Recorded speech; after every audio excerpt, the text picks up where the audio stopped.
Asia joining the global market rally today after falling back yesterday. Of course, volatility is really the name of the game today. We see markets, though, rallying. Wall Street rallied last night. How sustainable do you see this rally in markets to be? Well, I just fear that it may be something like a dead cat bounce, that it was not quite hard. We get a little bounce. I'm not sure there's enough fundamental data to say that this is a major turnaround. Maybe just a short-term recovery in what could be a succession of longer-term downturns.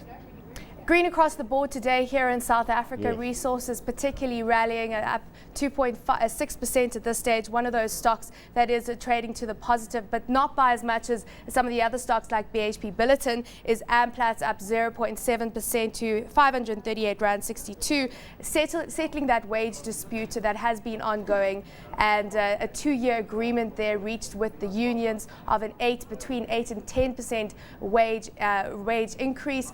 This is perhaps good news because of the impact that an ongoing strike might have had on its production targets.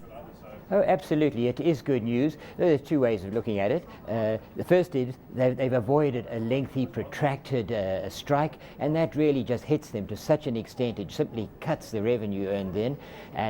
But now the wage increases are at nearly double the inflation rate, so they're going to have to make some adjustments to cope with that, and it's going to set a standard for the rest of the platinum industry, for Implats and Northam as well, and they'll have to go along with the same sort of level. But the big thing is it's averted a strike, and that's really important, and that's positive. That's why I think the market has reacted that way. Looking at some trading updates that have filtered through this morning, Remgro, as we said earlier, headline earnings per share for the 15 months to end June expected to be between 50 and 60% higher. Of course, they've extended their financial reporting period, so this is partly responsible for that. The share always considered expensive, but perhaps the numbers that we're seeing here validate the share price. Oh, absolutely. Yes, it's a 15-month period versus a 12-month period, but nevertheless, if we adjust for that, it's still a significant improvement, and it just goes to show the strategic planning that goes into Remgro. They're always ahead. They've all still got a significant cash balance. They're there ready to take opportunities if they see them, to go out and buy whatever looks interesting to add on to their own portfolio, and I think that it's a very positive move in a company which always has to be part of any well-balanced portfolio. Afgri also coming out with earnings update, a full-year earnings update, saying that an 18% drop in headline earnings per share, that's to 62.9 cents, declaring a cash dividend, though, of 3.2 cents.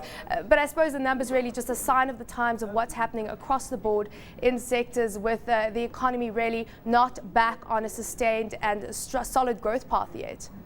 It just goes to show how all sectors of the economy, even if it's food production, distribution, and they've got a very complete view onto the food sector as a whole. And it doesn't matter. Food is a necessity, but still it's down. That just says what overall demand has done in all sectors of the community, and I think it's a bit of a warning sign looking at GDP for the year as a whole. We're certainly not going to get to the sort of target levels of close to 4% that we had at the beginning of the year, and the Minister of Finance had as well. I think it may be closer to 3%.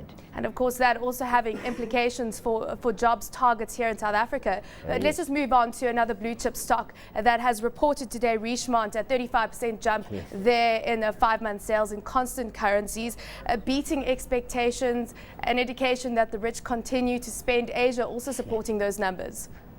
It's interesting what a good contribution. There was something like an improvement of 45%, I think, of the Asia, Philippines area, and I think it just goes to show that the wealthy keep on spending regardless. Just to divert for a moment, we saw it in South Africa.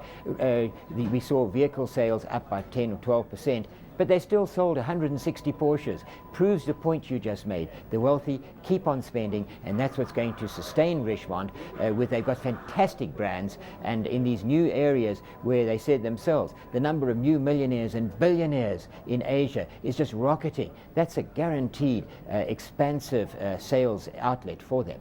Interesting that whilst Asian economies are surging ahead, and we see that in Richemont numbers, the likes of Steinhoff, which reported yesterday, choosing to focus rather on the European region and its Conforama acquisition, and saying that at this stage Asia is a no-go area. What are your thoughts on Steinhoff's full year numbers out yesterday and that strategy? Yes. Yes, but you know, they have a very integrated business model, from production, from the forestry to production of the goods themselves, to the retail, the wholesale retail outlets. They can hardly move away from such an established strategy that they have already. And I think that they're one of the major players in Europe. They're going to concentrate on where their strengths is. I think that is to be recommended. And they have no exposure to Asia. It may be a difficult time to start it now, but I guess they will have to look at that in looking ahead. Lastly, hot on the lips of most analysts today is still the Central Bank of Switzerland's decision to peg the Swiss franc to the euro at 120. Is this likely to have any implications for the rand? Many are saying it's probably not going to. It may have. You know, that move was all about protecting the value in their own currency of their exports. We just saw that the Swissy had appreciated by over 40%, you know, within 2 years. That's a huge appreciation, and that means that sort of value less that they're getting in their own currency terms. Very hard for the manufacturers and exporters to cope with that. So it's understandable why it has happened, but I just hope it isn't the start of putting up international barriers around international trade, and that could then slow down the trading worldwide. So it's not a good idea that it should extend, but it's understandable how it's happened in this case. What we may find is that this demand now, instead of a safe haven demand going into the Swiss franc, may go into the yen. It may also go into the gold or industrial commodities and into currencies of those emerging market commodity-based producers where they look at responsible fiscal and monetary management. South Africa has still got that reputation. So it could mean a sustained inflow into the rand arena as well. That could be positive for us in the medium term.